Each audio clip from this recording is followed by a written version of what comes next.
Hello, Nina. Such a pleasure to have you on my show today. How's it going? It's going great, Sandee. Thank you for having me. I'm looking forward to this conversation. Same. Okay, for the audience, Nina Sossamon-Pogue? Sossamon-Pogue, yes. Sossamon-Pogue. That's Okay, a whole pretty story good. in itself. Yeah, and I usually do that before I hit record so that I don't mess it up. So I'm glad I did it okay. Okay.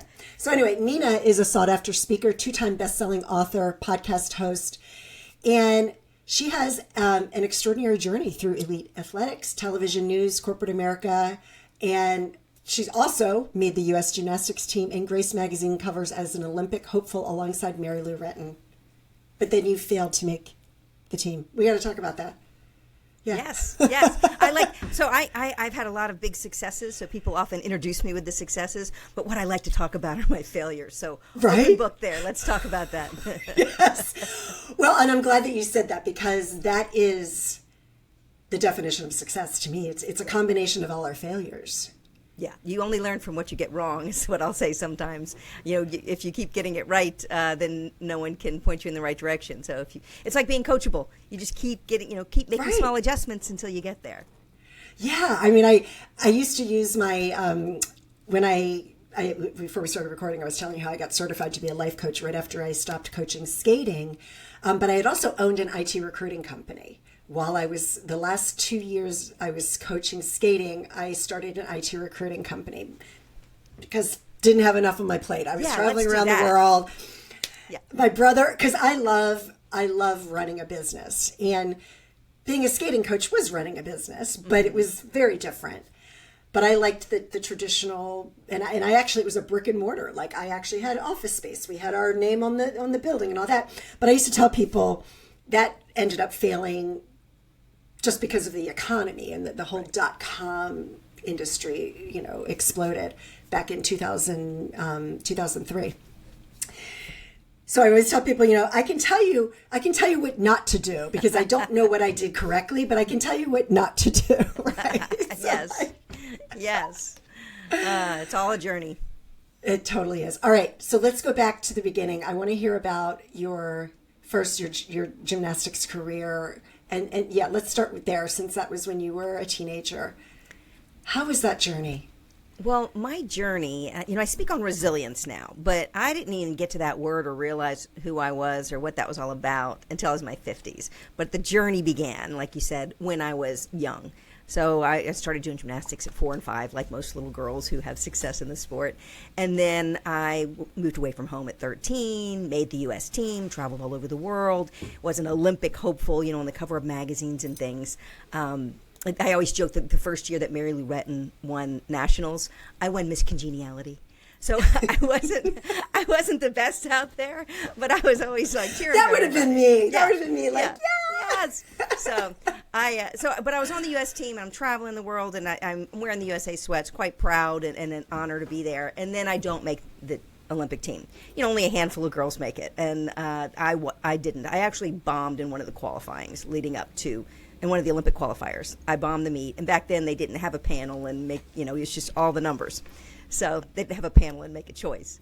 So I didn't make the team, and I was, crushed. Thought my life was over at 16, 17. Thought that everything was ruined. I'd wasted my whole life, like you do when you're young. And we can talk more about the mindset and concepts around that, and why it feels so big when you're young. But I went on to be a gymnast at LSU, one of the top gymnastics programs in the country, had big success there for a minute, and then I blew out my knee. So then I had to figure out who I was without my sport. And then I went on and found television and did news, was a reporter and then an anchor, and had big success there. And then I had some things happen in my life and got out of that business and got into tech and had big success there. So I have stories of this reinvention, constant change and reinvention and adapting. And that's where the resilience piece comes from. I look at it a little differently, I think, than some people do on how you think about resilience.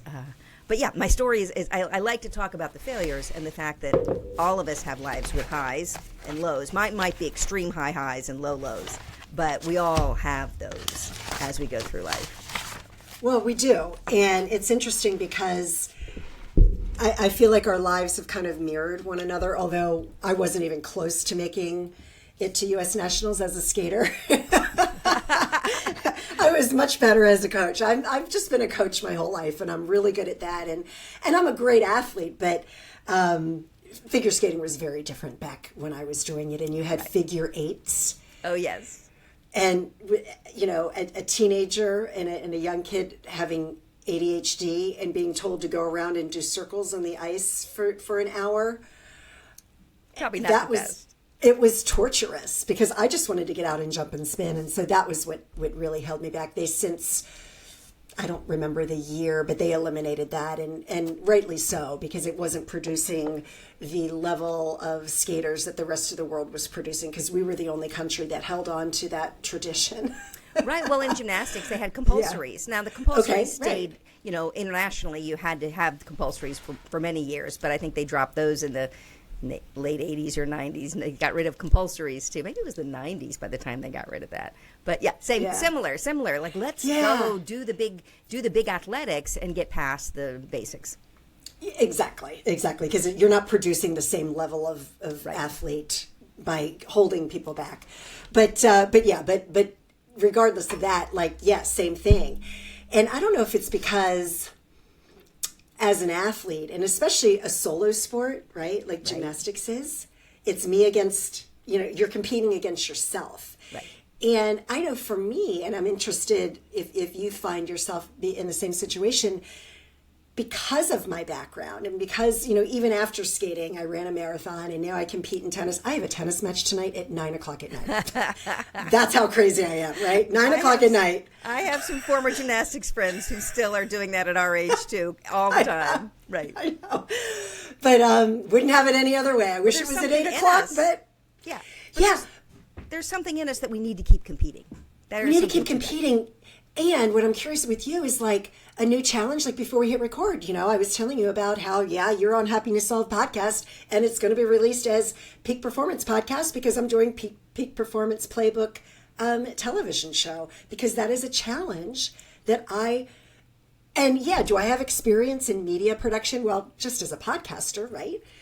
And truth be told, I don't even produce it. I outsource it. So I'm not even doing my own production, right?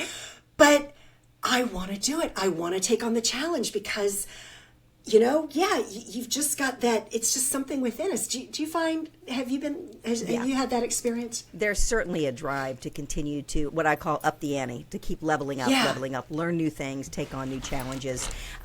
And I would always say, when I was in corporate and had lots of people who reported to me and I had to hire and fire people, but I would hire an athlete before I would hire somebody else because they're coachable.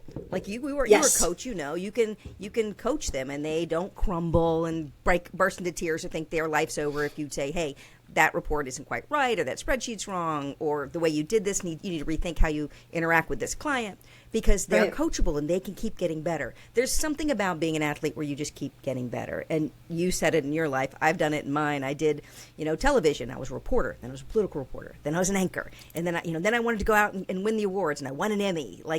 At what point do you end that? And same thing when I got out. I wrote a book. Then I wrote a second book. And then I started speaking. And then I wanted bigger stages, and then I wanted to really hone my message and figure it out. I'm not ready to sit back and not do anything yet. I think that there is something about being an athlete where you're used to being coached or looking at your life or looking at the challenge ahead of you and going, okay, I can get that one. What's the next one? I actually have a visual that I use when I talk on stage of the success cycle that you get caught up in for high achievers. And it's kind of cool. So it looks like this. It's a circle. And I call it the high achiever success cycle. And we all do this. Your listeners, if you're taking the time to listen to this, you probably do it too. So it's the high achiever success cycle. So at the top, you set a goal. And this can be maybe you have a target you have to hit at work or a number, or you set a goal for yourself. For this, you're going to lose weight or save money for a big trip, or this is the year you take on and learn a new craft, whatever it is. You set a goal, right?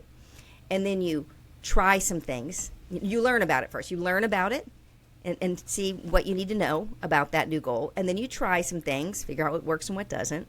And then you get to work and you do the work because you want to do this thing. And then it gets, at some point it's not so much fun anymore because now you're already in it. So then you're persistent because you really want it.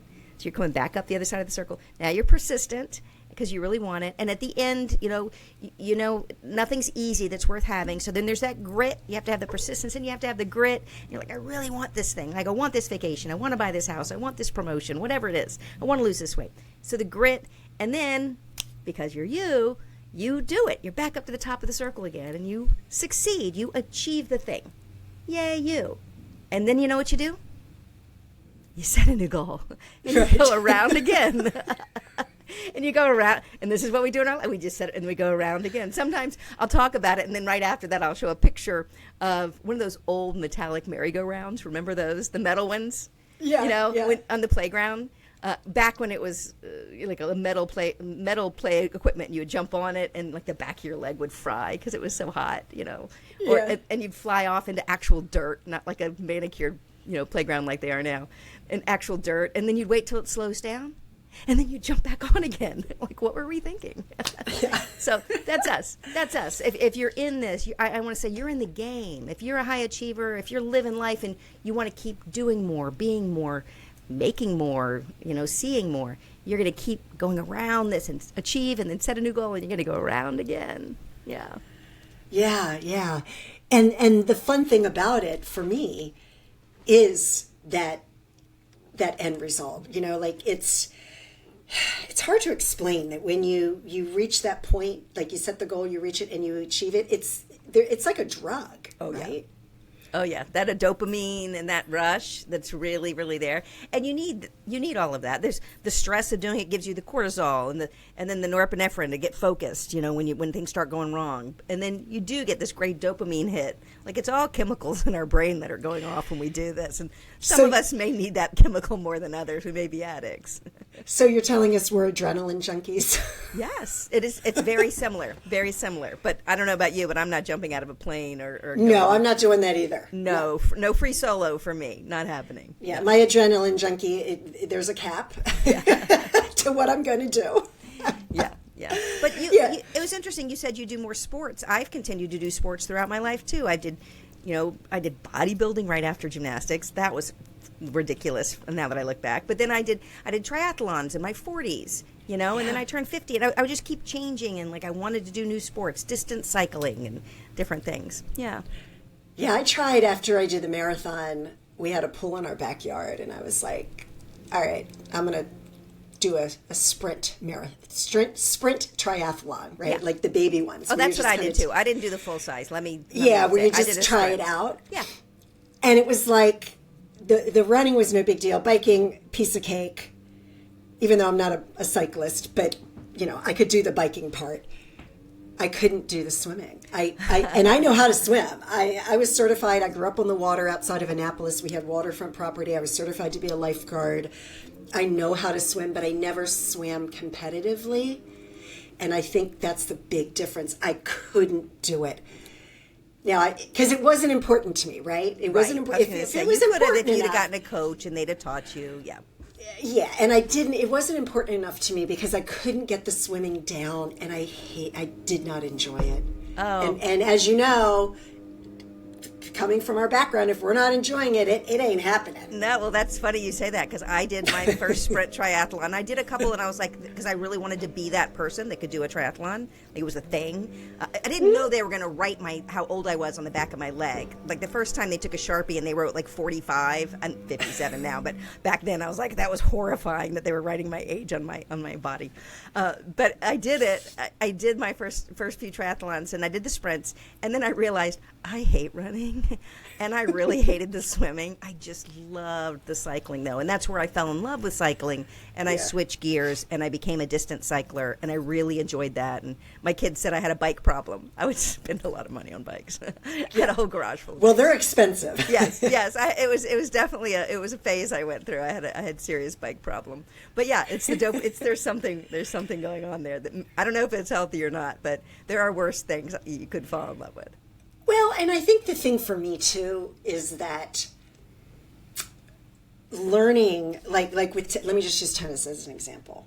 And I've only been playing for about 8 years. Was injured 4 of those years. Wow. Came back last year, so I had a full year last year of barely, like maybe once a week. Not enough.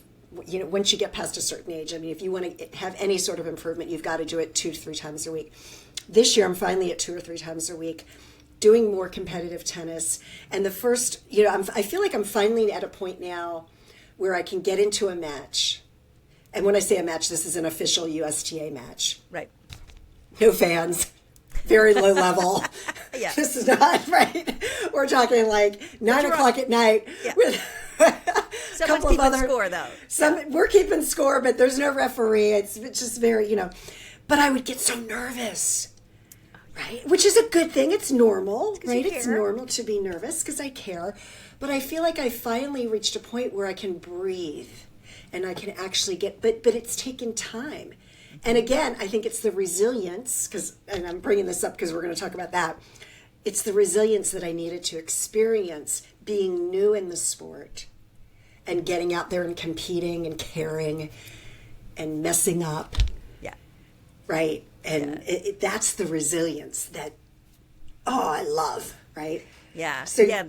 Oh, go ahead.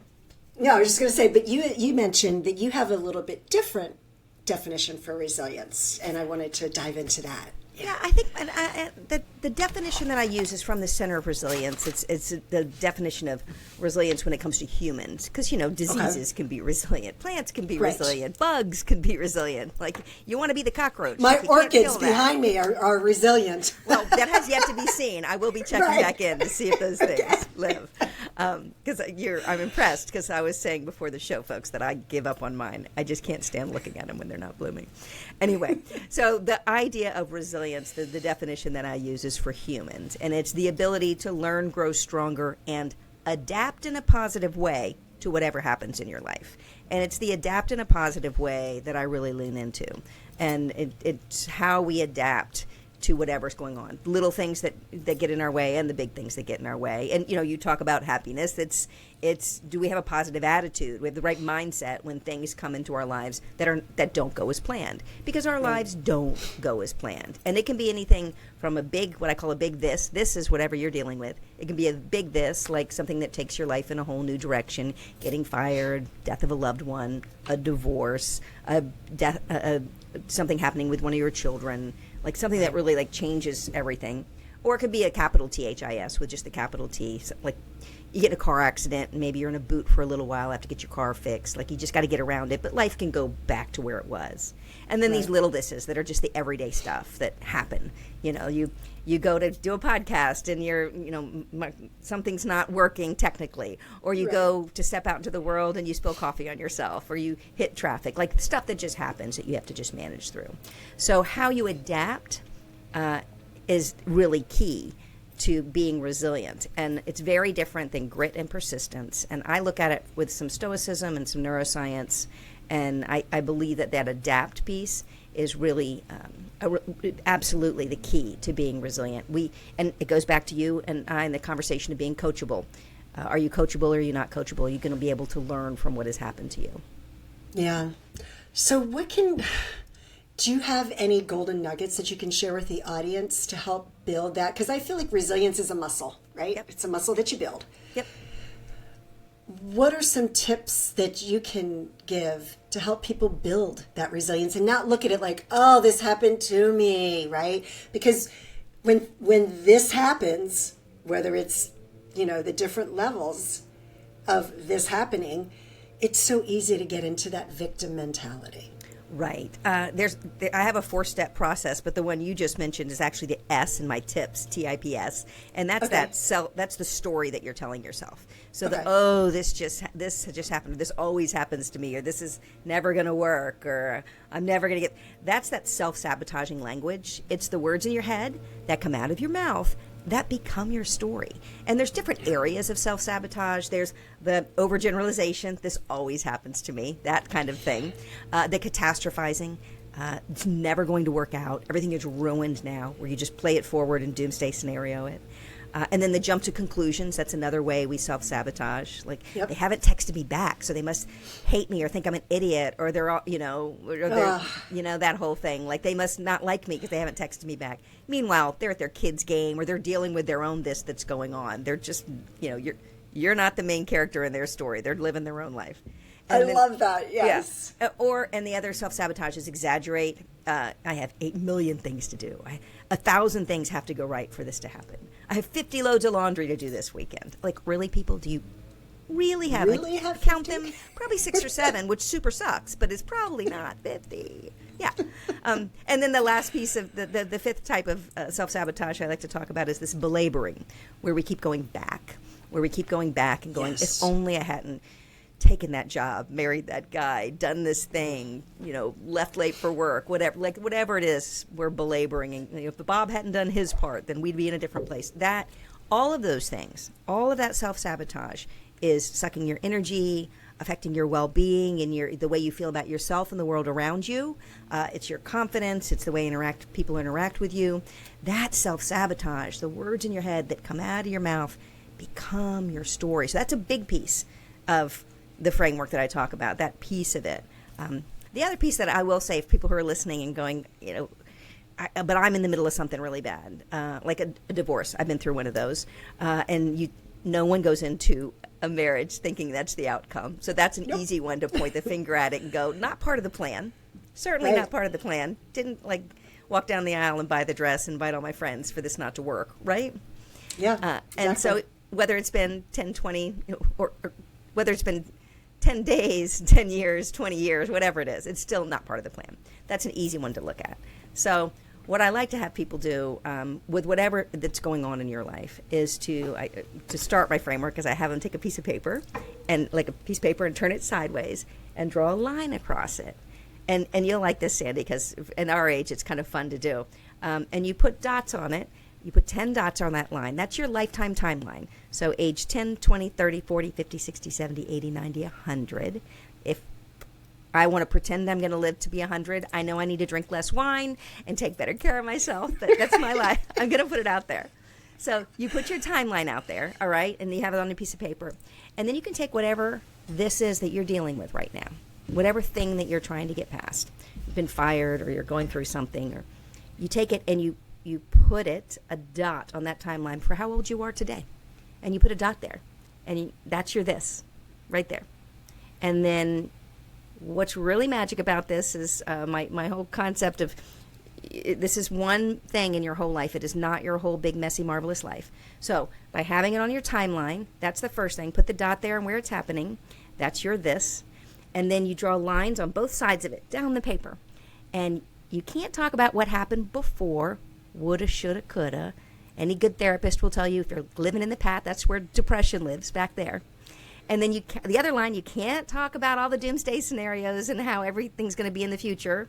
Any good therapist will tell you over there is where anxiety lives. So you have to live in between this line for a moment. You're right there. And then I have someone draw a circle around that dot and say, okay, when something happens, you feel really alone. So you're not actually. People who have success and get through things don't go it alone. So you draw a circle around it and you go, who's in my circle with me? And maybe who needs to be out of my circle? Because not everybody gets to stay when you're going through something. Sometimes people aren't helpful. And you can also see in that scenario, too, when you draw it on a piece of paper and you write names on the outside, people that aren't helping, and on the inside, people who are helping, you might see who's missing. Maybe I need a therapist or a coach, or maybe I need a mentor, or whatever is needed in that circle. And then down below, so you have that all on one piece of paper, and you can see it visually. It's one moment in your big, messy, marvelous life. It is not your whole life. The rest of the page is out there. This is just one thing. It's okay to not be okay. It's not okay to stay that way. But you're just in this one crappy chapter. And then down below is where you write this is, and that's where we were just talking about all the language, and you decide some language that you can assign to it. And when you look at it this way, and this is why I like to put it on a piece of paper and work through it with somebody, because people like you and I don't know how old you are, but I'll just say I'm 57, so I can put my dot on 57. And what I love about this is all the blank space ahead. All the blanks, right. Anything could go there. You're getting ready, you just took up tennis, now you're getting ready to do a new podcast. Like, anything can go in that. You could, I just met you, but you could decide tomorrow, like, all this, screw all of it, I'm going to get a face tat and dye my hair purple and buy a Harley. Like, you could do a whole new version of Sandee. I don't know. I don't suggest that, for the record, and don't think that's a good idea. But you could go totally off the rails. It's your life. I just love people to look at that and go, look at all that blank space ahead. You decide what goes in there. Yeah. I love it. Yeah. So I have kind of a big birthday coming up. And I say kind of because it's going to give me 364 days to prepare for turning the big 6-0. Okay. Oh, so yeah. So I turn 29 for the 30th time. And no, I'm not going to be getting tattoos. I don't have any tattoos. No, that's not our era. Because I can't commit. I have a lack of commitment with tattoos. I can't commit. Yeah, I have a whole chapter in my first book around that.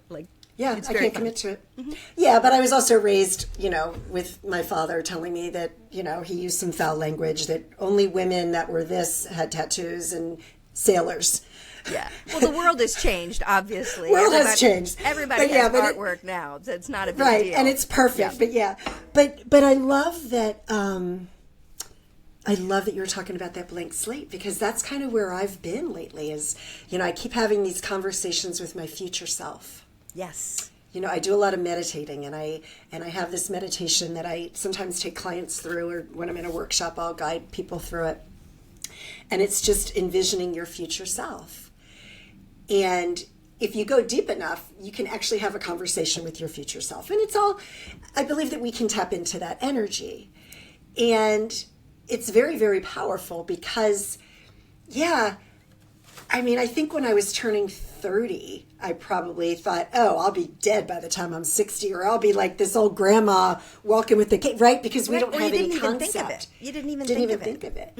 And now I'm going, okay, I think the hardest part for me about this milestone in my life is the untapped potential, is what I haven't gotten done yet.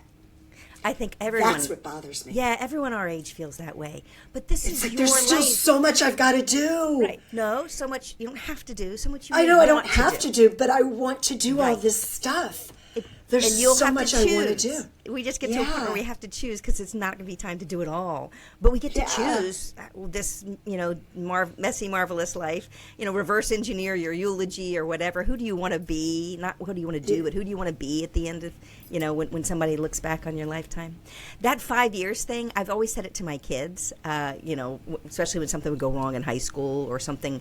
I'd be like, hey, 5 years from now, this is going to be a story about how the mean girls were mean to you in college, and it's not a big deal. Or 5 years from now, you not making this basketball team is not going to be the end of the world. You're going to go on, and life is going to be bigger than this. I know it doesn't feel like it right now, but you 5 years from now is proud of you for getting up and going to school today. That's right. And so I've always said that. And my daughter is now 25. She is in New York working in AI, doing the thing.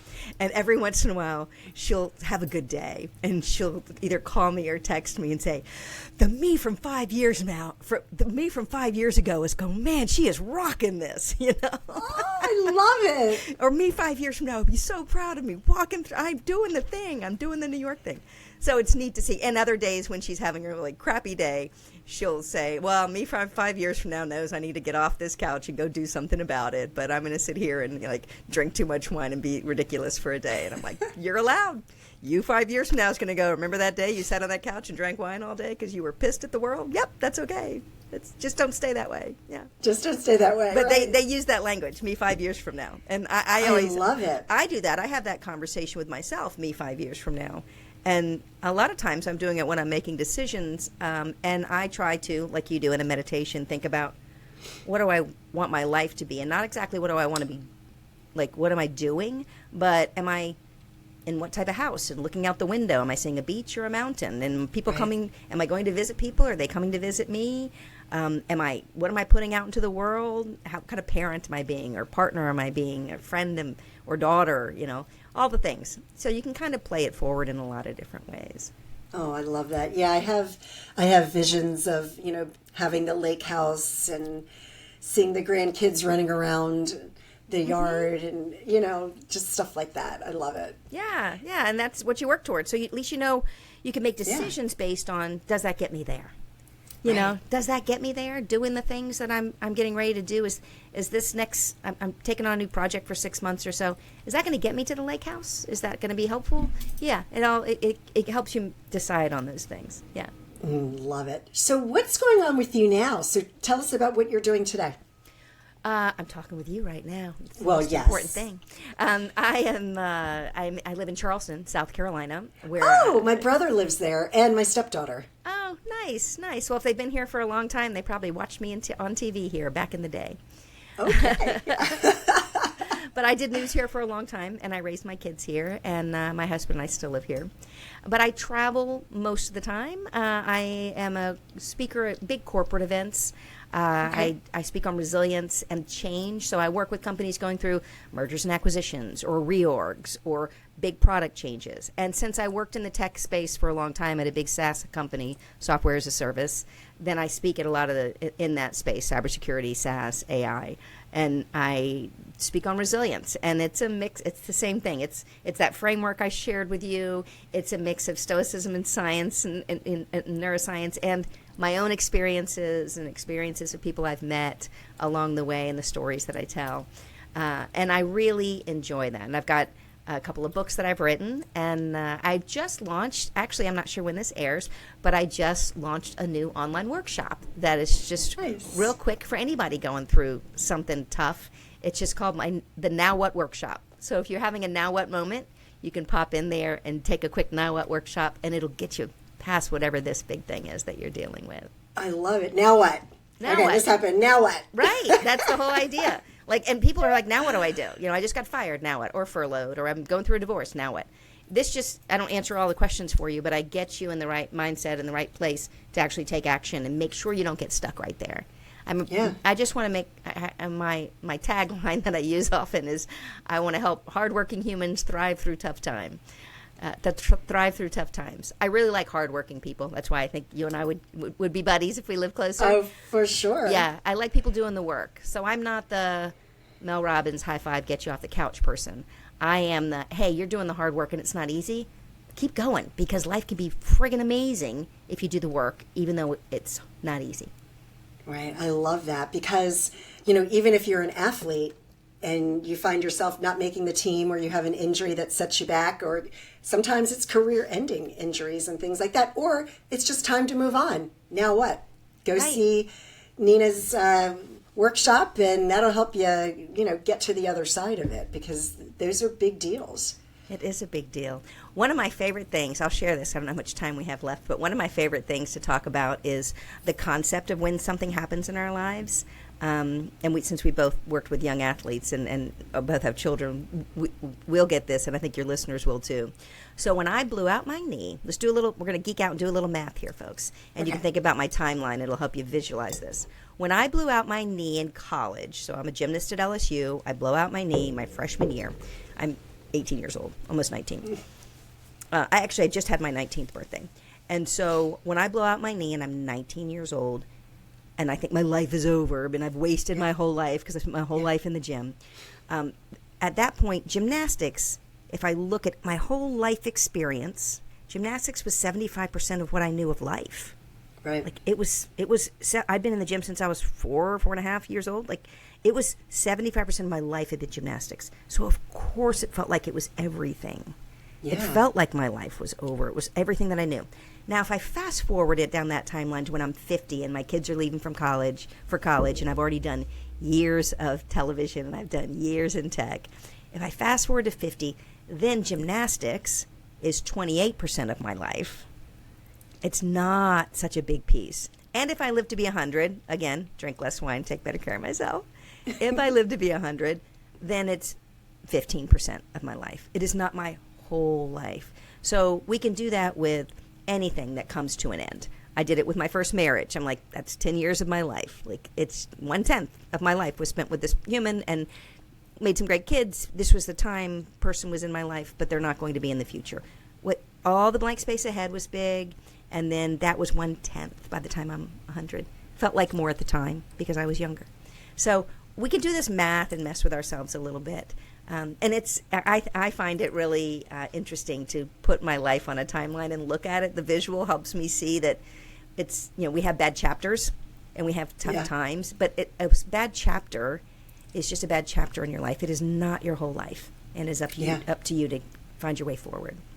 Absolutely. Yeah, I recently did that exercise with a corporate training. Not the same one, but it was kind of like a lifeline exercise, type of thing. And it really helps people to visually see, in front of them.